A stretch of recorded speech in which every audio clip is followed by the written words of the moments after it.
everyone, long time no see. Welcome back to the Let's Talk Teaching podcast. I am your host, Kayla Durkin. I'm the face behind North Dakota Teaching. I know it's been a few weeks since we've posted an episode, and that's because I have been busy in the works doing something really special for pretty much everyone. It's the first time they're hearing of this. I haven't announced it on Instagram. I haven't announced it in my email. You guys are the true MVPs. You are the ones who listen to these podcasts every time they are posted. And so I'm so excited to share this with you that we are kicking off a 6-week series on math strategies that you can use in the classroom. But what I love about this is I've done many of the interviews already, and they are talking about things that you can apply in your classroom, even if you don't teach math. So if you do not teach math, no worries whatsoever. I still want you to take time to catch up on this series. The very first person that I'm going to interview for this series is named Jay Brown. I'm not sure if you have met her yet or not. If you haven't, you need to. Her energy is infectious. Her smile is stunning. You are absolutely going to love her.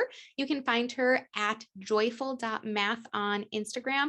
And she also has a website as well, and that's jbrownedu.com. She has a goodie today that she's going to be sharing with you that I know you are going to love. And today she's going to be sharing all about encouraging academic achievement through self-efficacy, which I know this is going to be a math series. She touches on math a tiny bit, but overall, this is something that can be applied to any content area that you are teaching. So without further ado, let's kick off this series. I think you are going to love it. And if this is an episode that you are listening to and you're like, oh my gosh, I think other teachers would benefit from this as well, please do me a favor and share it on Instagram, share it on your social media so that other people can know what we are up to over here on this little tiny side of the podcast world. So thank you so much for being here. I hope you're really excited. I am so excited. And with that, let's bring out Jay. All right, everyone, we have Jay Brown here today, and she's going to be sharing with us how she encourages academic achievement through self-efficacy. So let's welcome her in. Hey, Jay, how are you today? I'm doing well. How are you? Good, thank you. Thanks so much for being here today. Why don't you tell everyone just a little bit about you, kind of your story? All right. Well, this is my 13th year in education. Currently, I am a kindergarten through fifth grade math coach. But before that, I taught fifth grade math for about 10 years. Like I had the privilege of just being fifth grade math, well, in science, see fifth grade math and science. So yeah, it's just that's part of where I started off in brick and mortar I did brick and mortar for about 10 years. And then I moved to teaching in a virtual setting. And then I got moved to being a math coach. And it has been a blast. I am thoroughly enjoying it. So, yeah. That's so cool. So what made you want to become a teacher? Well, like I feel like everybody has that story, right? Like as a kid, you grew up, and I was a kid. I always thought that the school supplies that the teacher used in class, I always thought they were so cool. The stickers that they passed out, I'm like, you just fall in love with that component of it. But it was really one of those things where my aunt was an educator, and I just kind of got to watch her journey, and it was so cool. She would bring home papers on the weekend, and I got to sit and help her grade her papers. So I thought that was so cool, and I saw the fun side, I guess, of education, and then I got to watch her as she moved into. She got her PhD in curriculum and instruction, and then she moved into the district level and the university level. And so she's always just inspired me just with her passion for education outside of just like the cool fun stuff that we get to do as teachers. And so, yeah, that's kind of what got me. And then I also, I did one summer, like I think maybe my junior or senior year, I got to do in my community, in my hometown, they were doing this program for kids in the community, a summer program. And I got to be like a mentor / teacher tutor, for those kids. And even though I had committed to being a theater major, I I fell in love with it even more then. And so I went to, I got a theater scholarship. And so I went to school in Ohio for 2 years. And theater is so competitive. Like And I got a late start with theater, and so I didn't have the training. Like these girls were like dancing circles around me, and I didn't have the training that I needed. And then at the end of the day, I felt like I would still be a theater teacher. Like even if I majored in that, I still felt like I would be um, in the education setting. So I transferred back home, went to LSU, and I tried to be a major in theater for one day at LSU. And it wasn't the same. It was not the same. So I hauled myself over to the Department of Education, and the rest is history. Here I am. So that's how I got started. So are you doing anything that's involved with theater to this day? Absolutely nothing. It's one of those things where I kind of live through my students who come through and they are in theater. I try to make it to their performances, but I do absolutely nothing with theater. It's so sad. I said I was going to try to get like back into tap dancing, but I pulled out my old tap shoes and I tried tapping again and they broke. So I was like, well, you know what? Yeah, so Well, that's okay. It is never too late to start. So, thinking back to encouraging academic achievement through self-efficacy, what made you start all of that? What made you get interested in all of that? yeah, well, I mean, and to keep a long story short, it's just been this journey for me, like I had my own personal experience with math, like nothing negative at all.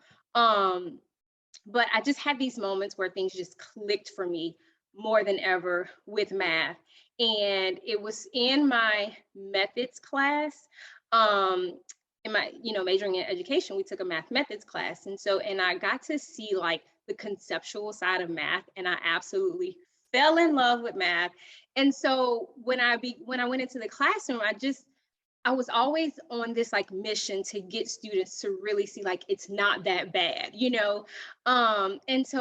I did not, like anybody, if you don't know something, you just kind of do your research. Like I'm an information junkie. So I just research everything. And so I'm like researching and researching.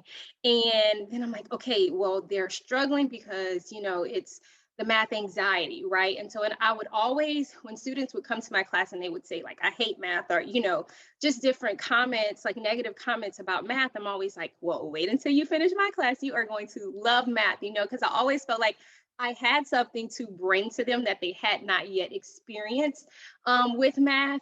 So I just did my research. And so when I started reading up on like math anxiety and how that really impacts student achievement, right? Like in a negative way, like, okay, what can we do? And so what's his name? I'm drawing a blank. John Hattie, he's my favorite.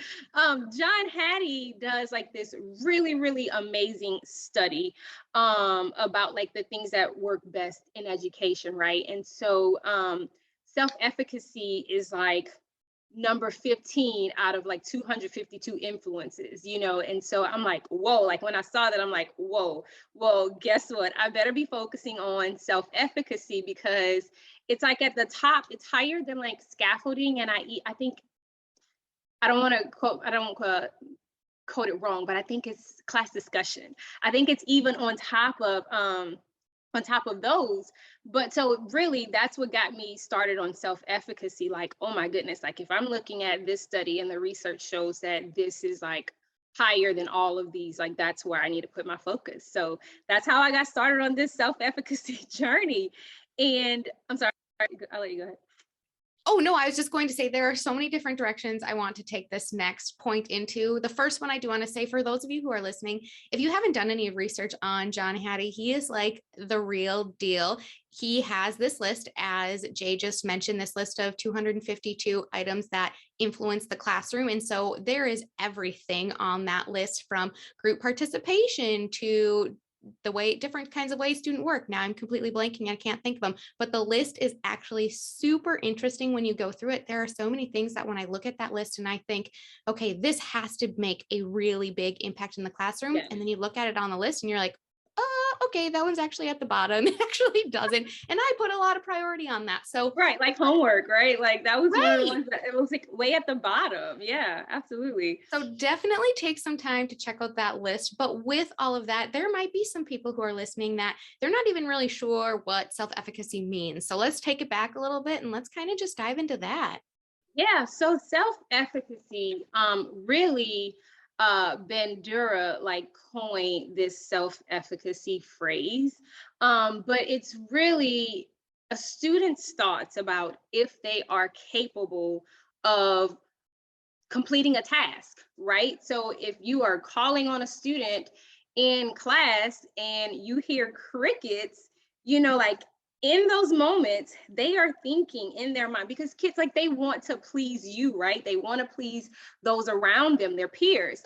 And so in those moments when you're hearing those crickets, like, if their self-efficacy is like high and they're confident and they're capable, they feel like they are capable of answering your question, you're not going to hear those crickets, right? It's going to come out. Even if it might not be the right answer, but if their self-efficacy is up there, they're going to give you an answer, right? But if their self-efficacy is really, really low and their thoughts about if they are capable of answering this question correct or not, if it's low, then they're going to be very apprehensive to answer. So that's the whole, that's what self-efficacy is. It's just their thought process, their confidence, right? It's this confidence. Am I capable of completing a task? And so yeah, because they really do they want to please you. They want to do well. We all do. We want to do well. So Yeah. So when teachers are thinking, listening right now, and they're thinking, okay, but how do I apply this to my classroom? What are some of the very first steps you recommend? yeah, so the very first thing that I do recommend is that, a lot of times I'm guilty of it. I started off doing it as well. We want to, you hear growth mindset, right? And a lot of times I see, maybe at the beginning of a school year, we say growth mindset, we do an activity, and then it kind of goes out the window for the rest of the year. Or, like one thing that's really popular are like the affirmation mirrors, right? And so we have this corner in our room and it's there and we talk about it one time, but then it never gets touched again.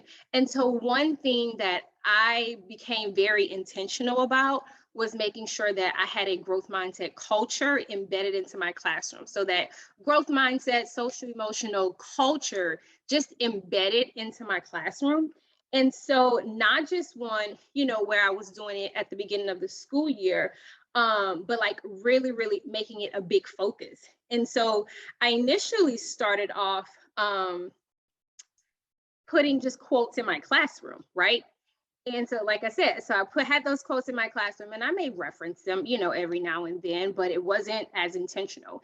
And so then I moved to, okay, so let's have a quote of the day. And so I would have a quote every day, right? But then I was like, man, that's still not enough time for students to really like digest the quote.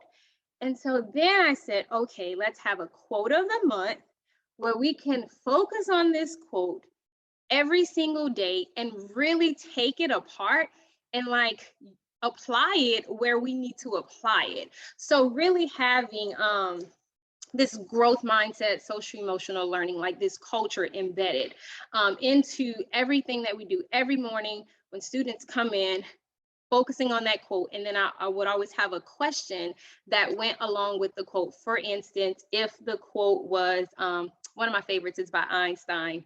And he says, it's not that I'm so great, it's just that I stick with problems longer, right? Or it's not that I'm so smart, it's just that I stick with problems longer. And so if that is our quote for the month, then one question might be, what problem do you need to stick with a little bit more today or this week? So just helping them focus on that. And so every day a question that goes along with the quote that really makes them think and focus on that. And then and then you become their coach, right? And so if they're doing something, let's go, you little Einstein, you got it. And so I always loved it because being an Einstein has all, it the meaning of it changes, right? And so instead of being associated with being like, like a whiz kid, it's associated with effort. And so that's kind of one way through quotes.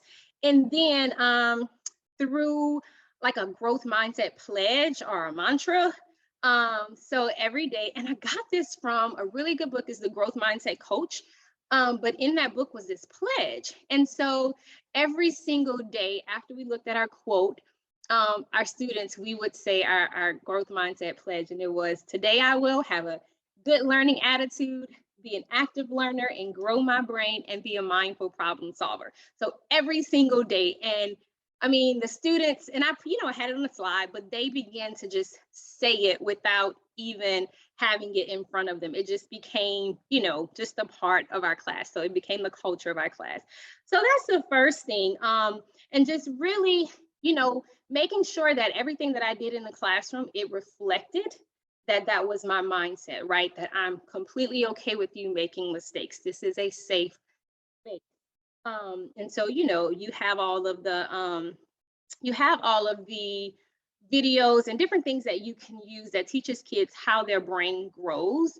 And so really just, I would focus on that a lot. And so the kids, they even started to say, like, whenever they would make a mistake, they would say, I just grew my brain, Miss Brown, and even for me, when I would mess up, I would say the same thing, and they felt like if they were not making mistakes, that they were not growing their brain. And so they really wanted to to grow their brains. So that's one way to, embed this growth mindset culture.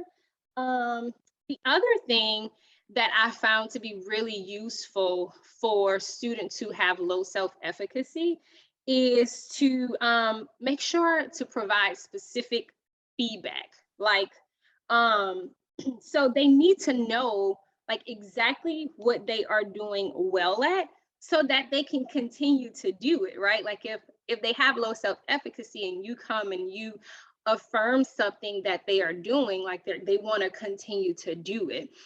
So the second thing would be, get good at giving academic feedback, not praise, but academic feedback, right? So for instance, if a student is solving a problem and, we're looking for small, it doesn't have to be like, oh my goodness, like, they have to get the whole problem correct. We're looking for small parts of it, right? So even if, a student is solving a problem and part of the problem is correct, like, I really love how you used your place value chart to set up this problem, right? So what does that, encourage the student to continue to do? Oh, I'm doing something right, and then maybe when it's time to share out, discussion time, you can kind of question that kid. What strategy did you use?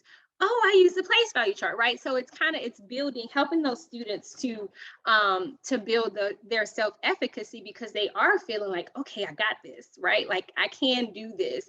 There are things that I am doing correct. So yeah, so that's one of that's the second thing.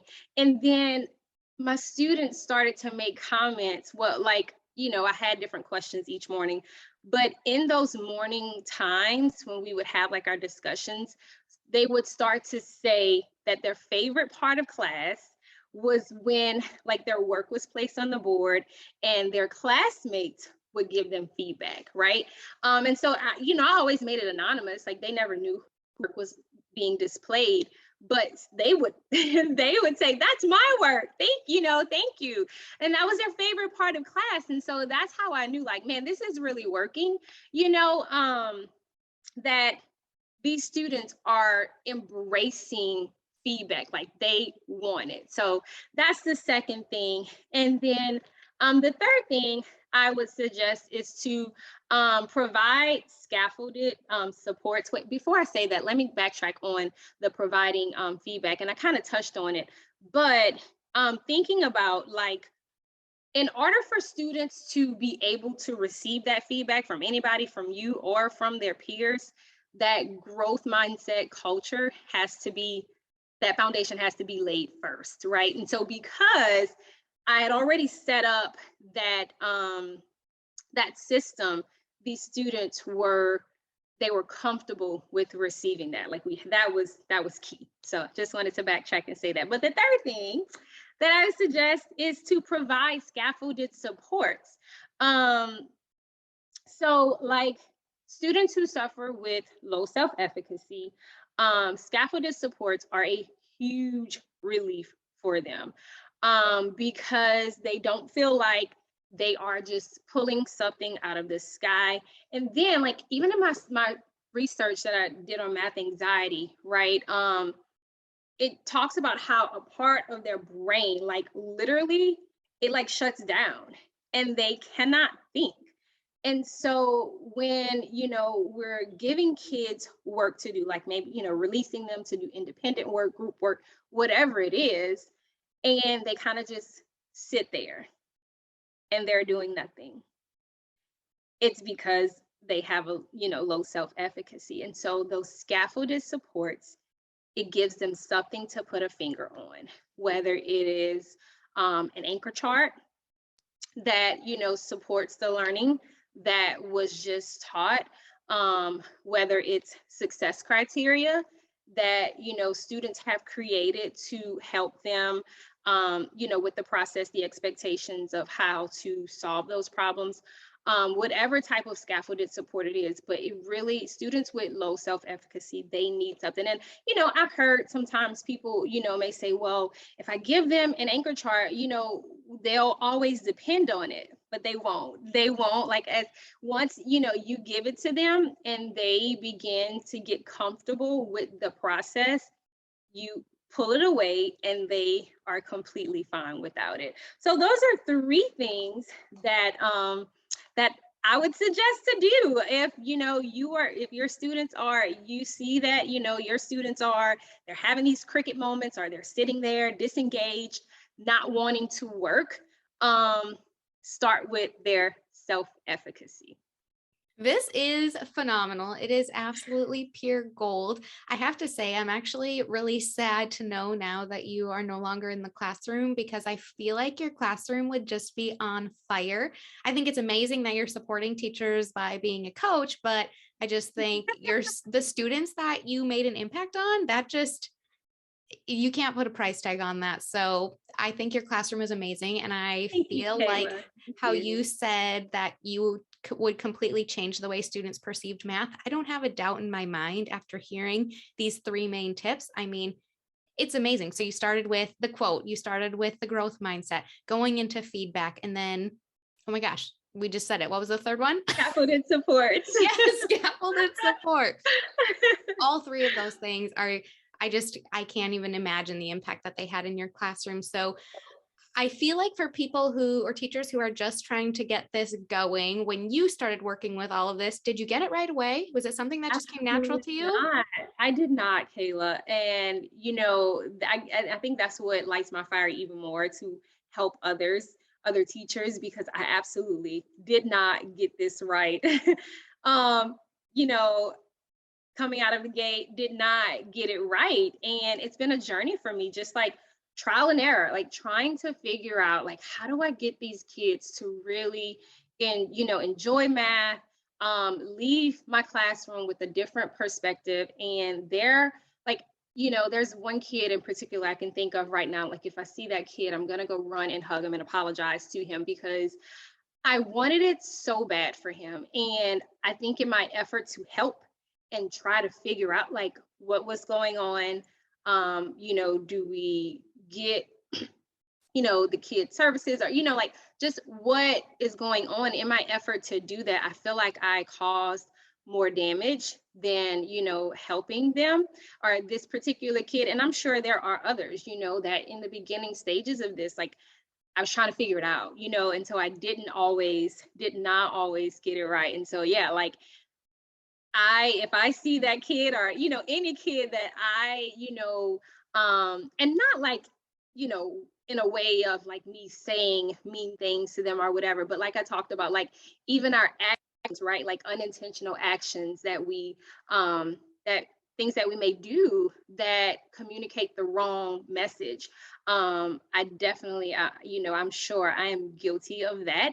But yeah, so that's why, I'm just on this journey to help, because I hate hearing people talk about how, like, a relative of mine always says that, their fourth grade math teacher was the reason why they don't like math, or my such and such teacher is the reason why I don't like math. And I hate hearing that, and it just really, it hurts my heart. It hurts my heart more than anything. And I don't want to be that teacher. And I don't, nobody wants to be that teacher. But there are just things that we are unaware of that we can do that can send those messages. So yeah, no, I did not always get it right because I didn't have a strategic plan in place. It was kind of me just trial and error. Let's try this, let's try this, let's try this, but never a strategic plan until maybe like my last 3 years in the classroom. Like, okay, this is how we're gonna do it. Absolutely. And so I still have a couple more questions that I think we should Yeah, talk about today, but I think this is a perfect part to fit in that for teachers who are trying to get started, you have something available for them, right? I do. So I have put together this a free guide. It's part of like how I did it, like my system, right? The system that I put together with like the agenda slide and the quote, and then the SEO component of like them doing a check-in each day. What else? There are like some, it's like it all goes along with this one quote. And there are bookmarks in there that students can use to go along with the quote. What else is in there? Classroom posters. And then also just like just this guide um, for the teacher, right? So it's something that you can implement tomorrow into your classroom. You can start doing that.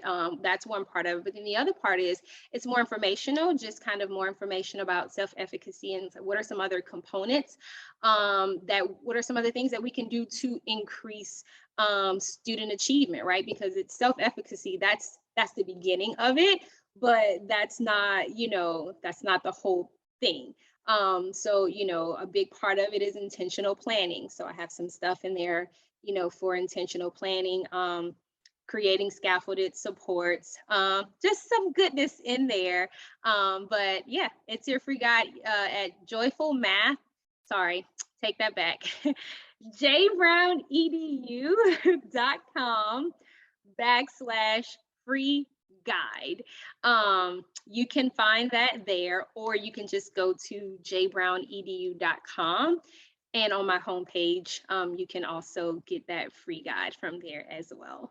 So I hope all of you who are listening heard all of the things that she has included in this guide, like basically every single thing you need to get started. So you do not want to miss out on that. It is jbrownedu.com/free guide. So definitely check that out. But we are not done. I know you're a phenomenal teacher. So I just need to ask you, do you have any favorite classroom management strategies that you like to use with your students? Okay, so when I was in brick and mortar, one of my and I realized this became my favorite because of a funny story, a thing that happened to me. So I students are always like hands raising all of the time, right? Yeah. And I think it happened when I was teaching third grade because I always thought third grade was my dream grade. And then I taught it, I'm like, yeah, okay, give me the big kids. But and so just the hands being raised all of the time. And so one time I was at home and I think, getting ready for work, or I don't know, whatever time of the day it was. Clearly, I was delusional because I had a hanger like sticking up in my closet, like out of place, right? It was like poking out. And so I literally, y'all are gonna think I'm crazy. I literally answered the hanger, like, what do you want? I talked to the hanger. I'm not even like exaggerating this story. I literally did it. And then I knew that I needed to make an adjustment. And so I started using hand signals in my classroom, right? 1 is for tissue, 2 is for bathroom, 3 is for pencil, 4 is for whatever. But I had to implement that system immediately because, like, just hands are being raised all of the time. And even when like you're, like teaching, in the middle of teaching, and like conversation and discussion is getting real good, and you ask a question and you think like a kid is about to answer a question, and then they're like, can I go get some water? And it's like, really? So implementing that hand system really, it gave me a piece, like seriously, like even when working in a small group at the back table with a group of kids, like I could easily manage my classroom and the different groups that were going on at one time, because like that was just a clear way for them to communicate without interrupting the flow of what was going on. So yeah, so hand signals, hands down. Yeah, I absolutely agree with that. I also used hand signals in my classroom, and I feel like it saved my sanity. I didn't have them implemented right away the first week of school or anything like that, but soon quickly realized, okay, I need to put a system in place, and 100% recommend it. I mean, just like you said, you can be at your small group table, you can be wherever you are, you can be leading a whole group lesson. All you have to do is, I mean, literally lock eyes with that student and kind of make a yes or a no with your head. You can do the Yes, thumbs up or thumbs down. You can do the you need to stop right now type of thing, but absolutely. it saves your sanity. So I love that you shared that. And then I also wanted to ask you if you have anything that you would like to share. I know I have a lot of first year teachers that listen to my podcast. Do you have any tips that you'd like to share with first year teachers by chance? Yeah, so I'd say, the education world, you know, there there's so many different emotions, right? That go into, teaching. And I hear, a lot of, you hear a lot of the frustrations. And Mhm. I do, speak with a lot of first year teachers, as well. And one of the biggest things that they experience is the burnout, right? Um, and so for me, it was someone once told me, she said, it was actually, I think, a mother-in-law of one of my coworkers. She talked about how, like, because I've always worked at, not always, but in the earlier part of my career, I worked at lower performing schools, and they take a lot of work, right? And when you're passionate, it really can do a number on you. And her advice was to not stay longer than 5 years, because you just think, you get to this point where you think like, I can't do this anymore. I am done, right? And so it makes you, even though that school might not be a good fit for you, it doesn't mean that the career is not a good fit for you. And I think a lot of teachers in their first few years, that's what they experience. And then, I think statistically, like maybe teachers don't last longer than 5 years. I think I heard that somewhere. And I think that's why, because we get one place and then we get stuck. And for me, I've worked at 5 different schools, 4 districts, and it was because I continued to move around. Like, okay, well, I did that. Let's move here. Let's see what this environment is like. Okay, let's move here. Let's see what this environment is like. And so I think you just have to find what works best for you in education. And so I would just say, like, don't give up on it, immediately. Just keep trying to feel this is what you're passionate about, like don't allow just everything that goes on in education at one place take you out of your passion. So I that's what think I that is perfect advice. I know a lot of the listeners that know me a little bit better know that I had to student teach twice. The first time I had to drop out. It was a horrible experience for me. oh, wow. And I could have let that steal my joy for Mhm. education. I could have looked the other way and never went back. And so I love how you're sharing that because it's so true. You need to find the place that is meant for you. And you might, as much as you want to, work in some of those low income schools, those schools that do just take so much more love and energy. And that's great, but you probably will get burnt out at some point. So you're not giving up. You're not admitting failure. You're just saying, you know what, I gave it my all for these couple of years and now I need to do something else. Now I need to do something for me. So it's okay to say, you know what, that was great, but I need a fresh start. And we all know fresh starts are the best in all aspects of our life. So I Mhm. love that you shared that. And I would even say too, Kayla, like for me, leaving like a school that was at a lower performing school, it was hard because you do have people that may say things like, well, you're giving up on these kids, right? And it's like, it's no, I'm not giving up on these kids. I need to be my best self, right? And I can't, they're not getting the best me. So I'm not really even, if I'm burned out and discouraged and, I'm not even really giving them the best me. But no matter where you go, there will always be kids that need that, just specific care.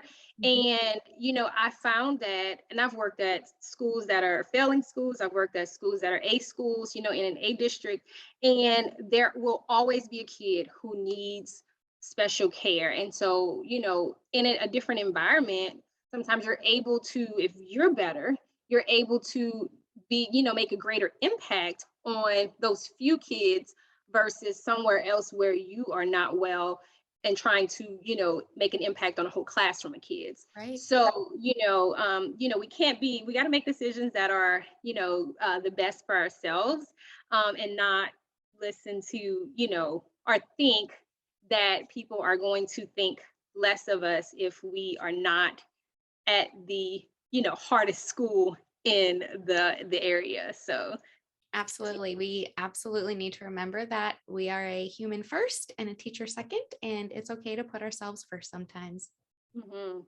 absolutely. So today was absolutely amazing. I think anyone and everyone who listened to this podcast episode are going to be blown away by all your good advice. So for anyone who wants more, who's looking for more, of course, they're going to grab your free guide. Again, that's at jbrownedu.com/free guide. But if they want to just chat with you a little bit more and get to know you on a personal level, where can they find you? Yes, come find me on Instagram, joyful.math. I've even kind of ventured over into TikTok a little. It's the same joyful math on TikTok as well, but I'm mostly on Instagram. So come chat with me on Instagram. Would love to get to know you. And yeah, so looking forward to meeting you. Yeah. And when she says joyful, like you guys, I wish you could see her face right now. Her smile is just the most beautiful thing ever. Her Oh, energy thank is you, on Kayla. fire. So thank Thank you you so much for being here today. Any final parting for words? having me. I don't think I have any more final parting words. I think that's it. All right. Well, thank you so much for everything.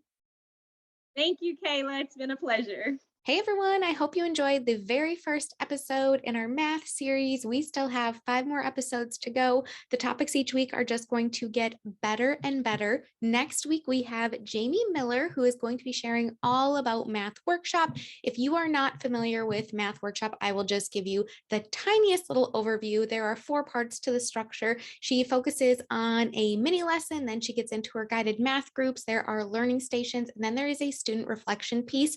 The thing I love about Jamie's podcast interview, I have already done it, so I know it's already really good, is that this is something that you can apply to other subjects as well. Again, I know this is a math series, but at the same time, it applies to so many different aspects in the classroom. So get excited for next week. If you are loving this, please go down below and leave some reviews. I know I say it all the time, but you guys, for some reason, we never get reviews on this podcast. I'm not sure what the deal is. There are 400 of you listening every single week, and we have 25 reviews. So help a sister out, drop down below. Please do me a favor and leave a review. You will make me the happiest person ever. And with that, I will see you next week. If you need anything at all whatsoever, head on over to North Dakota Teaching on Instagram. I would love to chat with you. All right, have a great week.